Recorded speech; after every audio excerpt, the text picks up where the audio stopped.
Pero estamos de regreso aquí nuevamente y pues queremos traer este mensaje que esperamos en el Señor que sea de edificación a nuestras vidas, ¿verdad? A la vida de todos nuestros hermanos que por ahí nos ven. Gracias a Dios porque estamos un día más de vida. Ayer el Señor nos permitió pues cumplir un año más y estábamos aquí con algunos hermanos dando gracias al Señor. Y estamos nuevamente aquí para traer una enseñanza más de la palabra del Señor. Estamos estudiando la carta del libro de Hebreos y ahora mismo vamos a seguir con la secuencia de los mensajes y vamos a profundizar un poco allí en uno de los pasajes.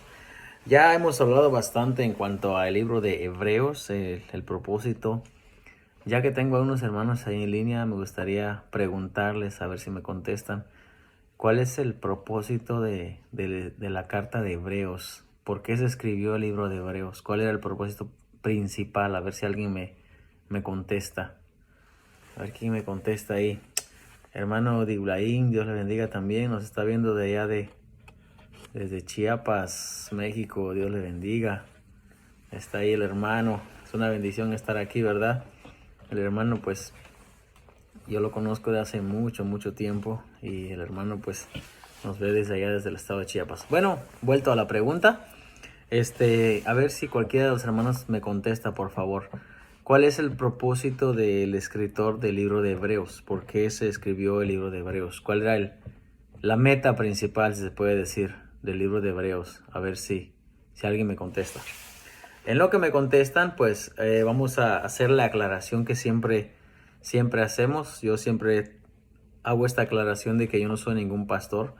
Para los hermanos que nos ven en las diferentes plataformas, quiero decirle que yo solamente soy una persona que le gusta enseñar la palabra del Señor. No tengo ninguna cobertura de ningún pastor, de ninguna institución. No, bíblicamente eso no es algo necesario. Eso de las coberturas y de los mantos y cosas esas son cuestiones meramente que se han inventado ahora en el siglo XX, ¿verdad? Eso no, para el tiempo de los apóstoles y el tiempo de Jesucristo, nada de eso era válido. Ve que lo que pasa es que la gente hoy en día se deja llevar de tantas emociones y de tantas fanatismo, ¿verdad? Popularidad y cosas así. Y sabe que en vez de ir mejorando en el evangelio, la gente se va distorsionando.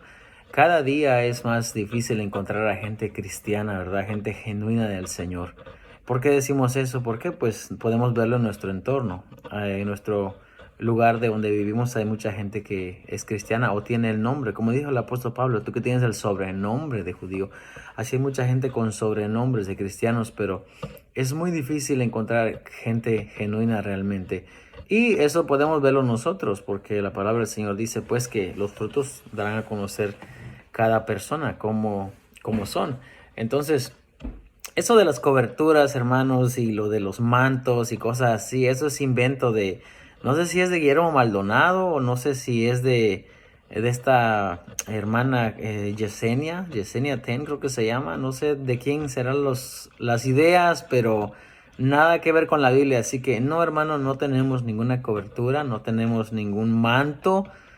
Bueno, yo tengo unos mantos ahí, ¿verdad? Pero son de algodón, no son mantos como los que la gente hoy en día vende, ¿verdad? Y si manda una ofrenda le da una cobertura. No, hermano, ¿quieres saber cuál es nuestra cobertura? La palabra del Señor.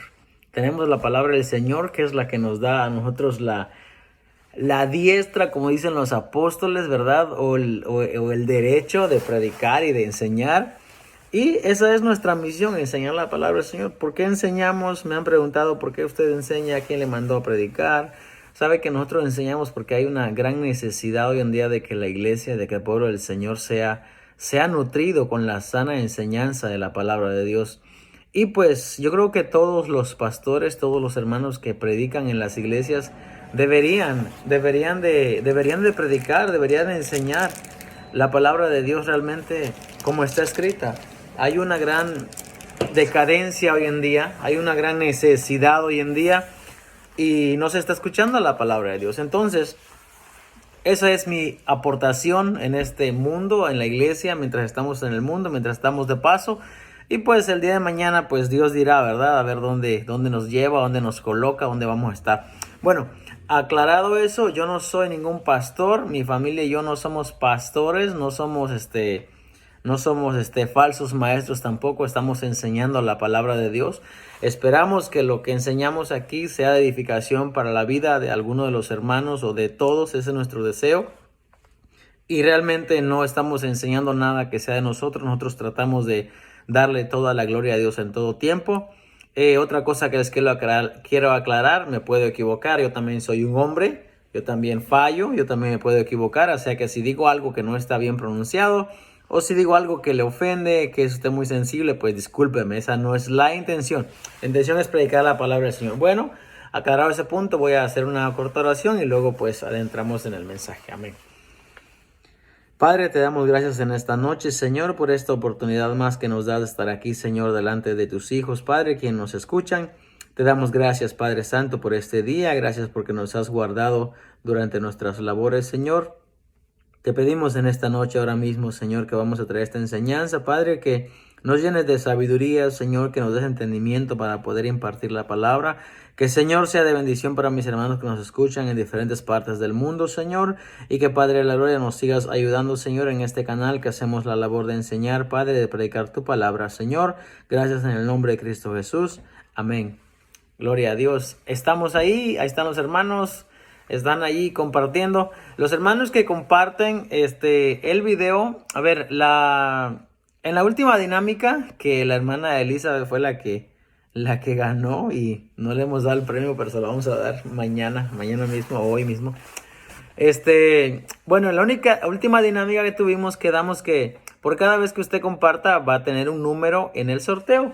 El sorteo se lleva ya a cabo aquí una vez al mes en este recipiente. Metemos su número. Si ese número, por cada vez que comparta, pues le va a tocar un número. O sea que si comparte 10 de nuestros videos, pues 10 números. Si comparte todos los videos que hagamos, pues todos los videos se van a poner ahí.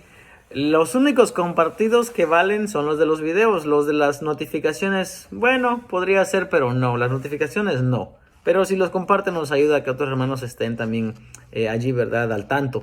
El premio de este mes, pues es una sorpresa, pero es un buen premio. Se lo vamos a dar, ¿verdad? Si Dios permite, el final de este mes de enero. Que ya nos quedan, bueno, 2 semanas. Así que comparte el video. Esta vez van a tener oportunidad de que ganen todos. Así que oportunidad, ¿verdad? No sé si todos van a ganar, pero oportunidad la van a tener. Así que... bueno, eso es todo lo que queríamos aclarar, decir como anuncio. Y vamos a comenzar. Hemos estado hablando, nadie me contestó la pregunta. A ver, nadie nos contestó la pregunta que dije cuál es el propósito del escritor o por qué se escribió la carta de Hebreos. Nadie me contestó, así que pues ya perdieron su oportunidad. Les íbamos a dar un premio, pero nadie contestó, así que bueno, pasamos a la siguiente pregunta. Bueno, estamos en la carta de Hebreos en su capítulo 3 y vamos a comenzar esta parte que es muy esencial para nuestro conocimiento en la palabra de Dios, lo que nos ayuda a crecer. Una aclaración, el conocimiento en la palabra de Dios no es malo. Si alguien le dice a usted, hermano, si usted lee mucho la Biblia, usted se va a llenar de conocimiento y eso es malo. No, hermano, conocer la palabra del Señor no es malo. El conocer la palabra del Señor es lo que nos ayuda a crecer. Nuestro hermano, Dios le bendiga, amados, amén. Los hermanos desde Chile que nos mira, Dios le bendiga, hermano. Acabamos de estar ahí en la transmisión que el hermano nos dio, ¿verdad? Y el centro del mensaje, ¿verdad? Que las bienaventuranzas, ¿verdad? Buscar primeramente el reino de Dios, tener hambre de Dios.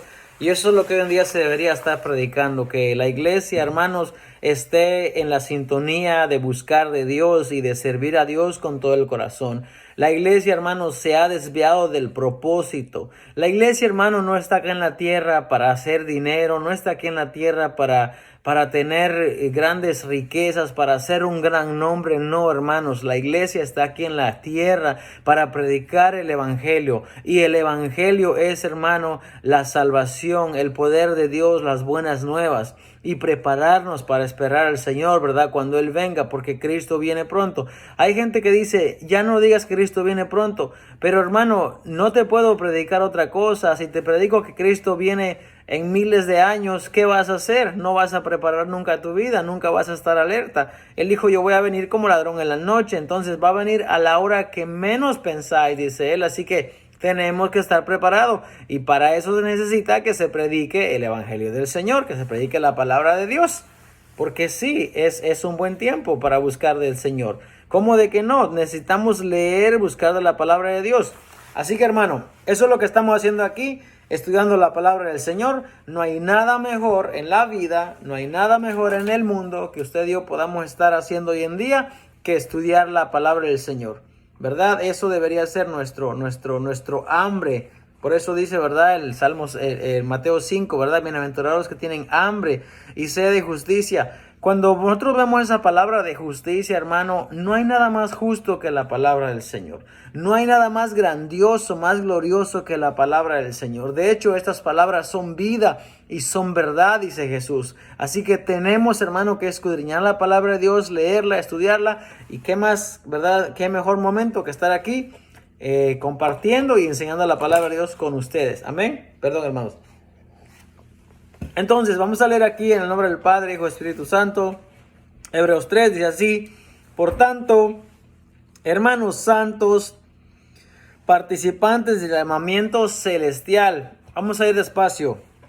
Cuando la palabra del Señor dice aquí, hermanos santos, la carta se está escribiendo a los hermanos que habían creído en Jesús. Nosotros todos hemos creído en Jesús, o eso es lo que quiero pensar, aunque las redes sociales hoy en día son tan amplias que muchas veces hay gente que nos escucha y quizás no sea creyente, pero esta es una buena oportunidad para que escuche la palabra del Señor si alguien no es creyente. Y si usted es creyente, vamos a ver acá una distinción que el apóstol Pablo, o quien escribió el libro de Hebreos, acá dice, por tanto, hermanos santos. O sea, que si usted no es un hermano, bueno, si no es santo, ni siquiera es un hermano, porque para empezar, el Señor dice que nosotros debemos ser santos porque Él es santo, ¿verdad? Y tenemos que buscar la santidad. Entonces, Él dice, por tanto, hermanos santos, dando esa palabra, esa distintiva allí, se está refiriendo a los hermanos. Porque un santo, hermano, es alguien que se aparta para Dios. Un santo, hermano, es alguien que está apartado para un propósito que es servir a Dios. No todos los hermanos son santos. ¿Qué quiere decir? Que no todos los hermanos son apartados. Lastimosamente, hermano, las iglesias de hoy en día están llenas de mucha gente y hoy en día es difícil saber quién es una persona santa, apartada para Dios, y quién no, si usted no conoce la palabra del Señor. Si usted conoce la palabra del Señor, usted va a saber qué clase de frutos el cristiano o el santo tiene que dar. Vamos a dar un ejemplo. No podemos decir que una persona es santa y una persona es odiosa o es peleonera con otros hermanos. No podemos decir que una persona es santa y tiene en su corazón raíces de amargura. No. Porque todo eso lo que hace es, por ejemplo, las raíces de amargura dice que estorba, no nos deja estar libres en el Señor. Sí, Cristo ya nos libertó, ya Cristo rompió las cadenas de esclavitud, ya no somos esclavos. Pero hermano, usted y yo debemos de cultivar el fruto del Espíritu. Usted y yo debemos de enseñar cuáles son las cualidades. Perdón, hermano. Disculpe. ¿Cuáles son las cualidades de una persona santa? A ver, una persona santa no puede ser una persona amargada. Una persona santa, hermano, debe de reflejar la santidad de Dios. ¿Cómo es Dios? ¿Usted se ha preguntado cómo es Dios? ¿Cuáles son las características de Dios? ¿Qué es el distintivo de Dios? ¿Verdad? Porque tanta gente hoy en día dice que ama a Dios. Pero como dijo Jesús, como dice Dios, ¿verdad? En Isaías, este pueblo de labios me honra, pero su corazón está lejos de mí. Hay una enseñanza, hermano, en ese pasaje de allí. ¿Cómo es Dios? ¿Quién es Dios? Hay tanta gente hoy en día que piensa que Dios es un Dios pequeñito, que lo puede mover de un lado para otro, que lo puede meter en la billetera, que lo puede meter en una caja, que lo puede cargar de un lado para otro. Eso no es Dios, hermano. Esos son ídolos. Esos son ídolos. Esos no son Dios. Dios solamente es uno. Entonces, tenemos que saber cuáles son las distinciones que la persona santa debe tener. Y el apóstol aquí dice, o el escritor acá dice, por lo tanto, hermanos santos, está haciendo la distintiva que no es para todos. Pero los que son santos, mire lo que dice, participantes del llamamiento celestial. ¿Se acuerda que hace un momento, verdad, les dije que la iglesia no está aquí en la tierra para andar haciendo riquezas, para andar acumulando, para tener un nombre, para que se le dé gloria al pastor o al nombre de la iglesia? No, la gente que va caminando en esa dirección está equivocada. ¿Por qué está equivocada? Porque la palabra del Señor dice, que cuando Pilato interroga a Jesús, le dice, ¿eres tú rey de los judíos? Y él le dice, mira, mi reino no es de aquí. Mi reino no es de este mundo. Si este mundo fuese mi reino, mis seguidores pelearían. Pero dice, mi reino no es de aquí. Cuando él viene y dice, aquí está el reino de Dios, el reino de los cielos con ustedes, ¿de qué está hablando? Efesios 2 dice, ¿verdad? Que Cristo nos ha hecho sentar en lugares celestiales. ¿Qué quiere decir? Que mientras estemos en este cuerpo y en esta vida, este trance, hermano, es temporal. Es algo que prontamente se va a terminar. Cuando nuestra vida, ¿verdad? Acá en esta tierra, en este mundo, se termina, póngase a pensar, ¿en dónde vamos a despertar? Porque la muerte es como un sueño. La muerte es la separación, ¿verdad? Del espíritu, del alma con el cuerpo. Y cuando usted despierte, porque es como un sueño, se da cuenta que cuando se duerme, a veces se duerme a las 9, 10 de la noche y a veces cuando se despierta son las 6 o 7 de la mañana y parece que fue un abrir y cerrar de ojos. Bueno, pues la muerte es así, es como un sueño. Jesús, ¿verdad? En San Juan 10, cuando él dice, tu amigo al que tú amas está gravemente enfermo, y dijo, pues no, está bien. Cuando él le dijo a sus discípulos, él no está muerto, él está dormido. Todos los discípulos entendieron que sí estaba dormido. Entonces Jesús les tuvo que explicar, no, él está muerto. Pero Jesús dice que él está dormido. ¿Por qué? Porque la muerte es como un sueño. Entonces, cuando la muerte le sorprenda, cuando la muerte venga por nosotros, porque va a venir, eso es algo seguro. No sabemos cuándo, pero tenemos que estar seguros que la muerte va a llegar. Cuando la muerte llegue, olvídese de todo lo que logró, olvídese de todo lo que hizo, olvídese cuál era su nombre, porque en la eternidad, hermano, eso nada de eso cuenta. Nada de lo que hicimos aquí cuenta. De hecho, sin nada venimos a este mundo y sin nada nos vamos a llevar, ¿verdad? El apóstol Pablo dice, debemos tener contentamiento con lo que tenemos. Entonces, hay un gran mensaje detrás de eso. El escritor acá dice, participantes del llamamiento celestial. Esa participación del llamamiento celestial no es por nosotros, es por Cristo, ¿verdad? Porque Él vino y pagó el precio por nosotros y nos ha hecho coherederos con Él. O sea, estamos sentados en lugares celestiales, estamos aquí en este cuerpo, pero nuestra mentalidad, nuestra vida, ¿cómo se dice? Nuestro objetivo, nuestra meta es estar con Jesús. Por eso el apóstol Pablo decía, cuando él decía, yo quisiera estar allá con el Señor, pero si soy más de bendición aquí, pues no sé qué escoger, pero yo sí quiero estar allá con Él. Cuando él dice, para mí el vivir es Cristo y el morir ganancia, porque mientras vivo para Cristo, vivo haciendo la obra de Cristo aquí en la tierra, y el día que estoy muerto, ese día ya gané, porque ya coroné, ¿verdad? Ya llegué, eso es lo que el apóstol Pablo dice. Perdón. Participantes del llamamiento celestial. Ahora acá viene otra pregunta, otra característica. Es una ordenanza que el apóstol acá da. Dice, considerad al apóstol y sumo sacerdote de nuestra profesión. Bueno, este tiempo que el escritor acá está hablando y está diciendo, considerad al apóstol. Este apóstol no es porque incluso el griego hace una distintiva. La palabra que se emplea aquí no es la misma, aunque tiene un gran parecido, con la palabra, cuando el apóstol Pablo se introduce como Pablo apóstol de Jesucristo. Esta palabra tiene una diferencia. Estoy buscando, acá está. Aunque las palabras, hermano, son similares, tienen gran parecido, pero hay una distintiva en una letra. Gálatas, cada vez que la palabra apóstol aparece en la Biblia, aparece, ¿verdad?, con este nombre. Pero hay una diferencia, hermano. Y yo la anoté aquí porque también yo anoto las cosas. Entonces, hay una distintiva con esa palabra de apóstol ahí. Esa palabra es única para señalar a Jesucristo. No es la misma. Vamos a ver acá. Hebreos. Acá está.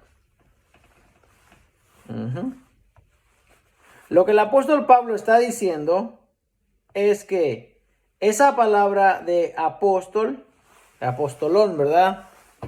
Hay una diferencia acá, porque ese apóstol, ese es el mensajero directamente de Dios. No es como Pablo apóstol de Jesucristo. Cuando Pablo se refiere a apóstol de Jesucristo, él está diciendo yo soy apóstol porque está el Padre y está el Hijo. El Padre y el Hijo. El apóstol Pablo dice en Gálatas, yo soy apóstol de Jesucristo, apóstol del Hijo. O sea, el Hijo me envió. ¿Se acuerdan que en el camino a Damasco, él le dice, cuando dice Jesús, ¿quién eres? ¿Por qué me persigues? Saulo, Saulo, ¿por qué me persigues? Él dice, ¿quién eres, Señor? Yo soy Jesús a quien tú persigues. Entonces dice, ven, dice, porque tú me vas a ser un instrumento útil. Y cuando Ananías le mandan a que le abra los ojos y que ore por él, él dice, no, yo he oído que este hombre es un perseguidor. Y él dice, ve porque instrumento escogido me es este para que lleve mi gloria a los gentiles, a las naciones. Yo le enseñaré cuánto es necesario padecer por mí. Ese apóstol es de Jesucristo. Pero este apóstol que está hablando aquí hay una distintiva, hermanos. Al final de las palabras, hay uno que tiene una S y uno que tiene una V o una V. Una V. Este apóstol es el apóstol de Dios. Este apóstol no es como el apóstol Pedro, el apóstol Juan. No, aquí está haciendo una diferencia. Ya los apóstoles, hermano, han sido llamados. Ya los apóstoles están ejerciendo el trabajo que iban a hacer, estableciendo el fundamento, poniendo las bases. Este apóstol viene directamente de Dios. ¿Quién es? Esa es la importancia que le va a dar el libro de Hebreos a Jesucristo. Cuando pregunté hace un momento, ¿verdad?, ¿cuál es el propósito de la carta de Hebreos? Es porque la carta de Hebreos resalta la importancia que Jesucristo tiene. La importancia que Jesucristo tiene no es como la importancia del apóstol Pablo. Porque el trabajo del apóstol Pablo, si él no hubiese sido una persona dispuesta a escuchar el mandamiento o hacer lo que Dios le mandó, hubiese sido otro. Dios pudiera levantar a otro, pero él estaba escogido. Y él fue el que fue una persona dispuesta a llevar el evangelio.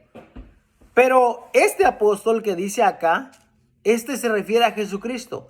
Este apóstol es el apóstol de los apóstoles. Porque no solamente es un apóstol, es un sumo sacerdote. Y de eso el libro de Hebreos va hablando. Ya hablamos en las clases pasadas que él es superior a los ángeles. Ya él es superior a los profetas. Ya explicamos eso. Ahora estamos en la sección que él es superior a Moisés. ¿Por qué? Porque Moisés era el gran profeta, ¿verdad? Moisés era, o incluso hoy en día Moisés, los judíos lo tienen como un gran legislador, como el mayor legislador que ha habido. Está haciendo una plataforma o una base para subir allá a donde va a hablarnos de este apóstol, de este sumo sacerdote que es Jesucristo, considerado el apóstol y sumo sacerdote de nuestra profesión, Cristo Jesús. Cristo Jesús, el sumo sacerdote. Esa palabra, hermano, que dice allí considerar, le voy a decir lo que es. Considerar, hermano, katanoesate, que quiere decir, ¿verdad? Considerar, la palabra en griego es la misma palabra que nos habla el Evangelio de Lucas en su capítulo 12, su verso 24, cuando dice, considerad los cuervos que no trabajan ni recogen en graneros, y vuestro Padre las alimenta. ¿Sabe qué quiere decir? Considerad, fijarse, estudiarse, mirar detalladamente, mirar con quietud, mirad de una manera que lo entiendas. Nos vuelve a decir nuevamente, cuando habla en Lucas 12:27, considerad los lirios, que no dice, que no recogen, que no hilan, y os digo que ni siquiera Salomón con toda su gloria se vistió como uno de ellos. Y si así viste Dios, dice, o nuestro Padre, a la hierba que hoy es y mañana es echada en el fuego, ¿cuánto más no hará con vosotros? Dijo el Señor Jesús. Esa palabra considerar no es una palabra así para leerla e irnos corriendo. No, dice, hermanos amados, hermanos santos, participantes del llamado celestial. Tengan en cuenta, pues, o dense cuenta, o fíjense con claridad. Consideren al apóstol y sumo sacerdote de nuestra profesión, Cristo Jesús. Cuando dice eso el escritor va a empezar a hablar entonces de Cristo Jesús por un momento, después a hablar de Moisés y sucesivamente va a seguir hablando de Jesús. Pero el escritor va a darle la importancia que Moisés tiene, porque los judíos escuchan el nombre de Moisés y los judíos, estamos hablando para el tiempo realmente que la carta se está hablando.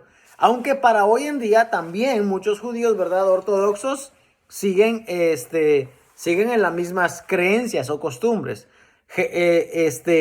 Moisés es el gran legislador, Moisés es la ley, Moisés es quien quien sacó al pueblo de Egipto, aunque ellos no entienden, ¿verdad?, que Moisés es en cierta forma, ¿verdad?, un tipo de Jesucristo, que fue quien nos liberta a nosotros del pecado y quien nos saca del mundo y quien nos introduce en la tierra prometida, que la tierra prometida, ¿verdad?, es la Canaán celestial.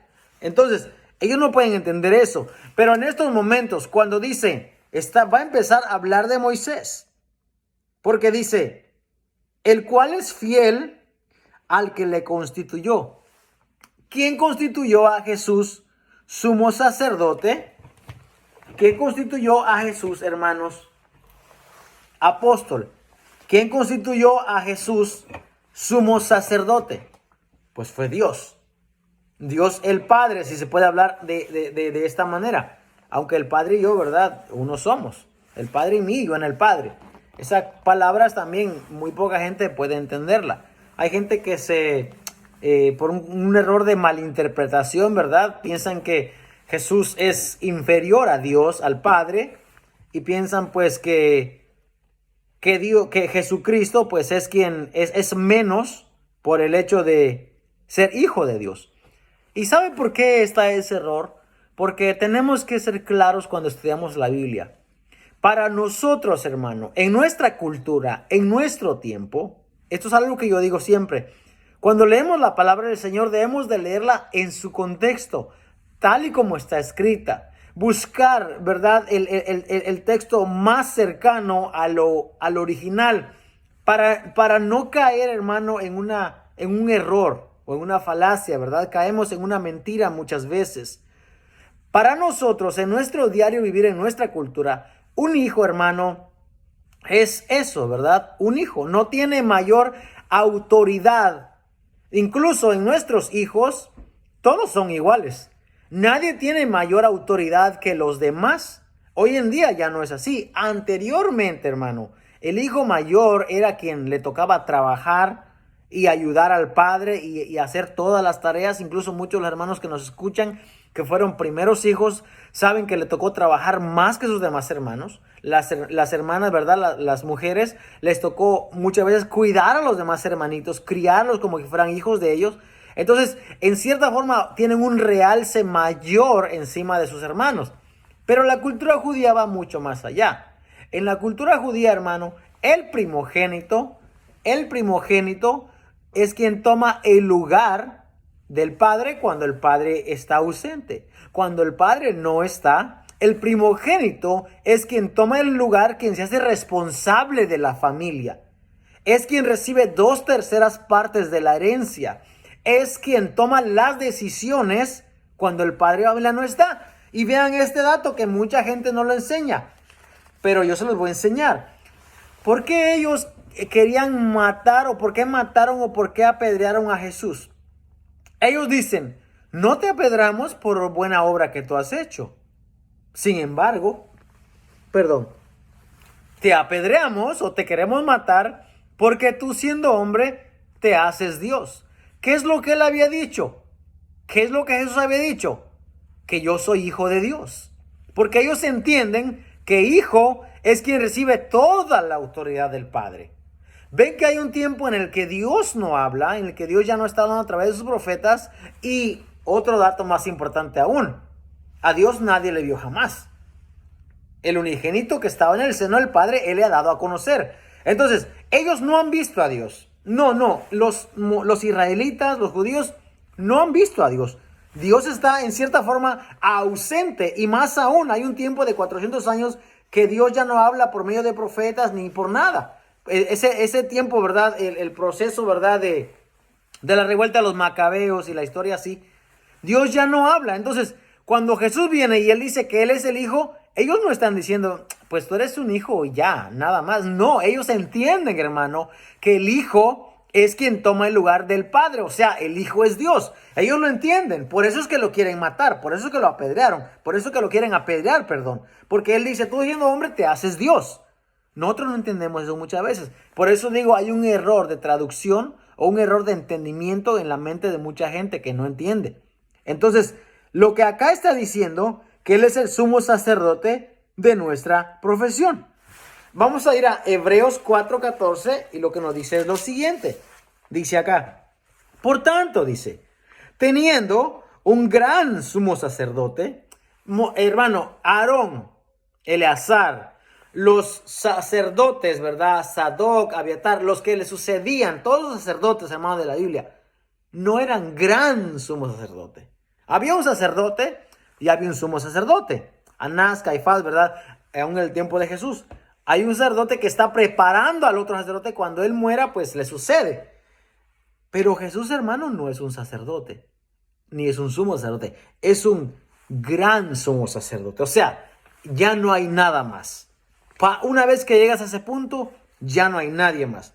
Jesús dice, teniendo hermanos, está hablando a los hermanos, a los santos. Los carnales no van a entender esto. Los carnales no son hermanos. A veces llamamos hermanos a algunas personas por educación o porque antes iban a la iglesia, pero no son nuestros hermanos. Mi madre y mis hermanos, dijo Jesús, son los que hacen la voluntad de mi Padre. Entonces, por lo tanto, hermanos, teniendo un gran sumo sacerdote que traspasó los cielos, traspasó en dos maneras.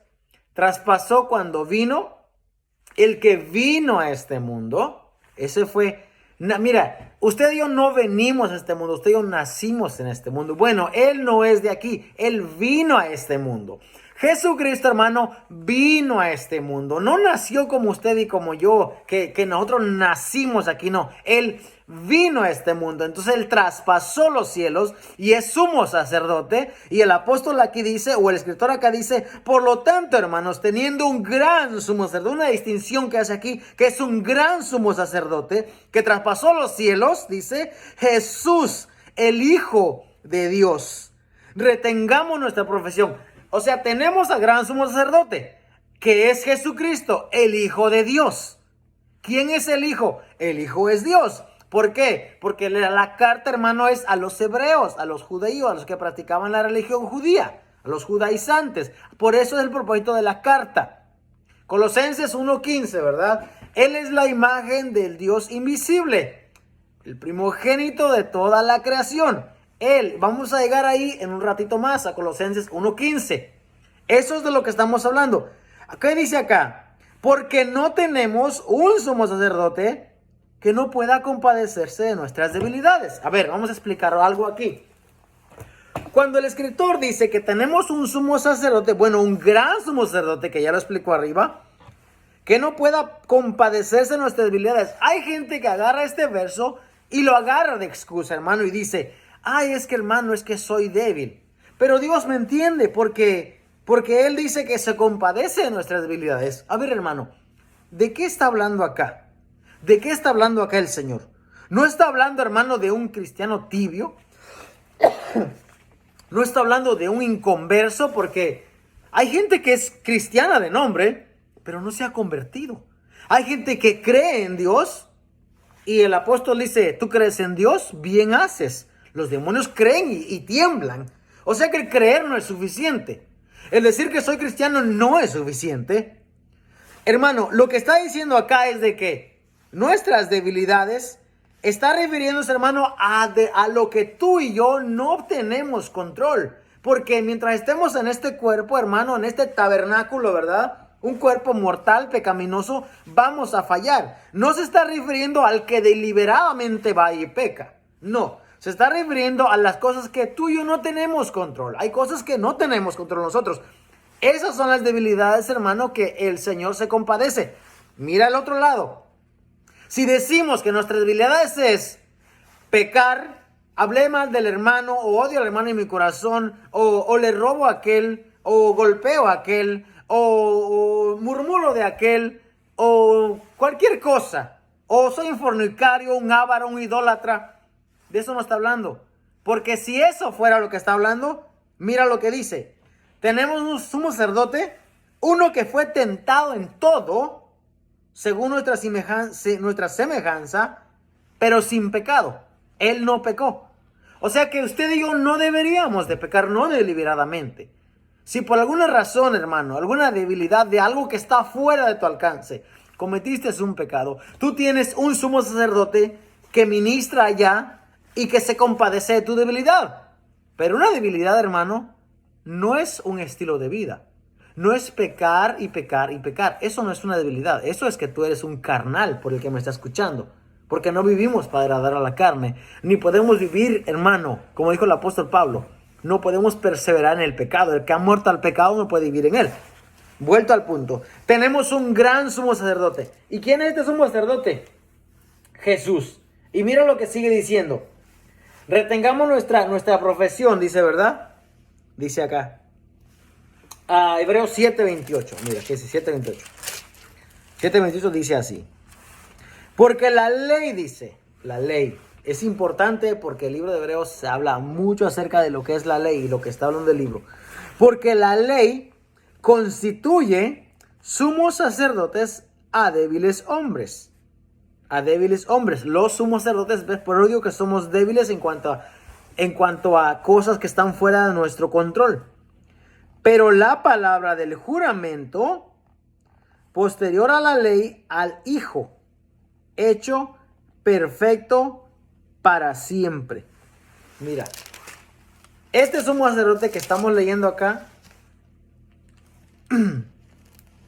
por el cual es fiel al que le constituyó, este es Jesucristo. ¿Quién le constituyó? Dios. Y sigue diciendo en otra parte, Hebreos 10:5. Mira lo que sigue diciendo. Por lo cual, entrando en el mundo, dice, sacrificio y ofrenda no quisiste, mas me preparaste cuerpo. El cuerpo de Jesucristo que se le preparó para que Él se presentase como un cordero inmolado, como un cordero perfecto. Y acá está diciendo que Jesucristo fue fiel a Dios, fue fiel al que le constituyó. Como también dice en otra parte, tú eres sacerdote para siempre. Esa parte también lo vamos a leer. Como también dice, lo fue Moisés en toda la casa de Dios. Una aclaración. En el tiempo de Moisés no había casa. No había casa de Dios. No, la casa fue edificada cientos de años más adelante, hasta con el rey Salomón. Ni siquiera David le dieron ese privilegio de edificar casa. Cuando la palabra dice casa, se refiere, en el hebreo se refiere casa, congregación, familia. A eso se está refiriendo. tabernáculo, puede ser la otra palabra, no específicamente se refiere a una casa. En una ocasión, ¿verdad? Yo le pregunté a un hermano, ¿por qué la Biblia dice, yo me alegré con los que me decían, a la casa de Jehová iremos? Diciendo que el salmo es de David, diciendo, y David no había edificado la casa, no había experimentado ver la casa de Jehová. ¿Por qué? Porque casa, hermano, significa casa, templo, familia, congregación. Eso es lo que se refiere. Entonces dice acá que Moisés fue fiel en toda la casa de Dios, o sea, en todo lo que a él se le dio de Moisés, las ordenanzas, él es fiel. Está haciendo una comparación, no de Jesucristo a Moisés, sino de Moisés a Jesucristo. Mira lo que dice, el cual es fiel, Jesús, al que le constituyó Dios, al Padre, como también lo fue Moisés. O sea que Moisés fue fiel como Jesucristo es fiel. Eso es lo que está diciendo el escritor. Porque de tanto mayor gloria que Moisés es estimado digno este. Mire que el escritor de Hebreos está haciendo el hincapié en que el importante de el mensaje, el importante de toda la película, si podemos decirlo en nuestras palabras, ¿verdad?, coloquiales, el importante de este escenario no es Moisés. Y aunque va a empezar a hablar de Moisés, realmente está hablando primeramente de Jesucristo. Mire lo que sigue diciendo acá. Porque toda casa es hecha por alguno, pero el que hizo todas las cosas es Dios. Acá como que hay un choque acá con los judíos o con los hermanos que están leyendo la carta. Porque los judíos tienen algo en mente, hermano. Bien claro y bien simbrada la idea de que la ley nos ha ayudado hasta este momento. De que la ley es lo que hemos llevado toda nuestra vida. Y de hecho, los primeros cristianos eran judíos. Y cuando ellos se convirtieron al cristianismo, no dejaron sus costumbres, sus ritos, no dejaron sus maneras de servir a Dios a través de la ley, no lo dejaron de la noche a la mañana. Fue un proceso, pero tenía que acabar. Tenía que haber un cumplimiento. Cuando se termina, cuando se cumple todo, hermano, en ese momento ya la ley ya no tiene la validez que ellos le habían dado. Y vamos a seguir enseñando aquí por qué. Porque hay un tiempo, hermano, en que la ley es muy importante, muy esencial, ¿verdad? Vamos a llegar ahí en un momento. Pero vamos a hablar un poquito de Moisés. Moisés ya sabemos que viene de la tribu de Leví, ¿verdad? Hijos de Amram, ¿verdad? Moisés, Aarón, María, vienen de allá. Algunos datos acerca de Moisés, ¿verdad?, que nos dice que Moisés era un hombre muy manso, según Números 12, su verso 3. Aquel hombre era muy manso, una de las características de Moisés. Hebreos 11:24 nos habla, cuando está hablando del escenario, ¿verdad?, de la fe. 11:24 dice así: por la fe Moisés, hecho ya grande, o sea, cuando era mayor de edad, rehusó llamarse hijo de la hija de Faraón, escogiendo antes ser maltratado con el pueblo de Dios que gozar los deleites temporales del pecado, teniendo por mayores riquezas el vituperio de Cristo. Para los que no saben, vituperio es la vergüenza o el escarnio por todo lo que padeció Cristo Jesús, teniendo por mayores riquezas el vituperio de Cristo que los tesoros de los egipcios, porque tenía puesta la mirada en el galardón. Por la fe dejó a Egipto, no temiendo la ira del rey, porque se sostuvo como viendo al invisible. Por la fe celebró la Pascua y la aspersión de la sangre, para que el que destruía a los primogénitos no los tocase a ellos. Por la fe pasaron el mar rojo como por tierra seca, e intentando los egipcios hacer lo mismo, fueron ahogados. Está hablando de Moisés. Moisés, hermano, el legislador. Moisés, el grande, el que recibió las leyes, los 10 mandamientos. Moisés, hermano, el que estuvo con el pueblo, el que sacó al pueblo. Moisés tiene una gran importancia. Pero el escritor de Hebreos nos va a decir ahora mismo que Jesucristo es mayor, que Jesucristo es superior a Moisés. Y aunque esta idea choca con muchos judíos, con muchos hebreos, ellos tienen que aceptar. Porque el importante, como decíamos en la clase de los ángeles, no son los ángeles. El importante, como decíamos en la clase de los profetas, no son los profetas. La importante no es la ley. El apóstol Pablo va a hablar largo, ¿verdad? Y así, espléndidamente, en cuanto a la ley. Porque él conocía la ley. Hoy en día no conocemos la ley nosotros. Sabemos parte de ella a través de lo que está en la Biblia. Pero nunca experimentamos, nunca vivimos lo que es vivir en el tiempo de la ley. Y queremos tener a los hermanos como si estuviesen bajo la ley. ¿Qué ignorancia? ¿Qué error, hermano, de nosotros muchas veces? ¿Qué error de que desconocemos algo en su totalidad, pero queremos implantar, queremos poner el principio, como que fuese algo que está escrito allí para que se cumpla, como que los judíos no pudieron cumplir la ley, pero nosotros sí vamos a poder de alguna manera. Como que el sacrificio de Cristo Jesús no es suficiente, entonces queremos traer la ley o los rudimentos de la ley y aplicarlos, pero no podemos aplicarlos todos. Hermanos, pastores, ministros que nos escuchan, oyentes, siervos, como se quiera llamar, apóstol si se quiere llamar, está bien si se quiere llamar. Mire, no podemos cumplir la ley, no hay manera, hermano. En la ley es tan amplia, hermano. Hermano, la ley contendía toda la historia, toda la cultura de una nación. 70 personas, ¿verdad? O 62 personas llegaron a Egipto. Cuando salieron ahí, hermano, eran más de 600,000 hombres, sin contar mujeres y niños. Y mire que los judíos sí tenían hijos. Mire cuántos hijos tuvo Jacob. O sea, estamos hablando de más de 2.4 millones, dale o quítale, de personas. La ley comprendía todos los mandamientos y los estatutos que ellos iban a seguir. La ley eran preceptos que les ayudaban a ellos en muchas cosas, en higiene, en cómo debían de cuidar. Acuérdense, hermano, que ellos habían vivido en un régimen de los egipcios por 400 años. O más de 400 años, en otra parte dice 430 años. Entonces, la ley les iba a ayudar a ellos a conducirse y a saber cómo es que el Dios de Israel iba a tratar con ellos y cómo ellos debían de comportarse. Porque acuérdense que ellos no conocían al Dios de sus padres. No lo conocían. Cuando dice Moisés, el Dios de nuestros padres me apareció a mí, no está hablando en la forma de que Abraham tenía un rito de adoración, de alabanza al Dios de los ejércitos, a Jehová.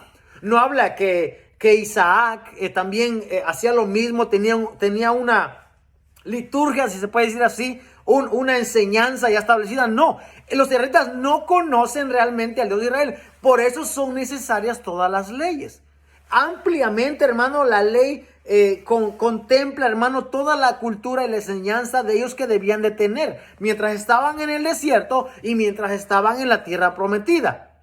Había muchas leyes que hoy en día no las podemos aplicar aunque quisiéramos. No.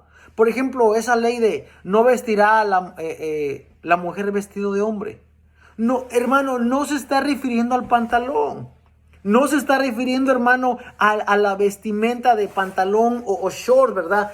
No se refiere a eso, no se refiere a camisa manga larga con botones, no. Dese cuenta que se está refiriendo meramente a un caso de impureza. ¿Por qué? Por los días que la mujer pasa, ¿verdad? Mensualmente, y por eso es que no podían usar la misma vestidura. A ver, ¿por qué cuando la ley dice la mujer cuando es impura no puede venir a la casa de Dios? Refiriéndose, ¿verdad? Al tabernáculo o a la sinagoga o al templo. Hoy en día no ponemos esa ley no lo ponemos nosotros hoy en día vigente. No podemos. A ver, si no estabas circuncidado no podías entrar. Había en la puerta literalmente a hombres, ¿verdad? Para empezar tenías que ser judío para cumplir la ley. Y con eso se cae todo el argumento de los judaizantes que hoy en día pues quieren judaizar a la iglesia. Judaizar, hermano, no meramente es decir que tú tengas que traer todas las leyes e implementarlas. Con una sola ley que tú quieras implementar de los judíos, eso es judaizar. Con una sola, un solo mandamiento que tú quieras traer de la ley para acá, te hace a ti, hermano, a ti y a mí, culpables de toda la ley. No podemos cumplir la ley. Pero, hermano, los hebreos, ellos todavía no se pueden sacar de la mente que la ley haya sido abrogada, que la ley haya sido cumplida. No se pueden sacar en la mente que ellos no tienen que más dirigirse por los preceptos, los mandamientos, los rituales o todo lo que ellos hacían. Ellos estaban acostumbrados a ver tanta sangre, hermano. Para empezar, el holocausto, para empezar, tenía que ser todos los días, hermano. Uno por la mañana, uno por la tarde. Eso era lo que el sumo sacerdote hacía primeramente. Uno por la mañana, uno por la tarde. Eso era por todo el pueblo. Después, cuando alguien venía a presentarse delante de Dios, primero tenía que traer un holocausto, otro derramamiento de sangre. Después tenía que traer su ofrenda, ya sea su ofrenda por el pecado, su expiación por el pecado, o ofrenda de gratitud, o ofrendas de paz. Y eso era sangre y sangre y sangre y sangre y sacrificio, sacrificio, sacrificio. Cuando el escritor de Hebreos cuando está escribiendo este libro, hermano, el templo todavía está vigente. El templo todavía está de pie. Un segundo, hermanos. Vamos a terminar este video aquí y comenzamos en el otro, para los demás que nos ven en la otra plataforma.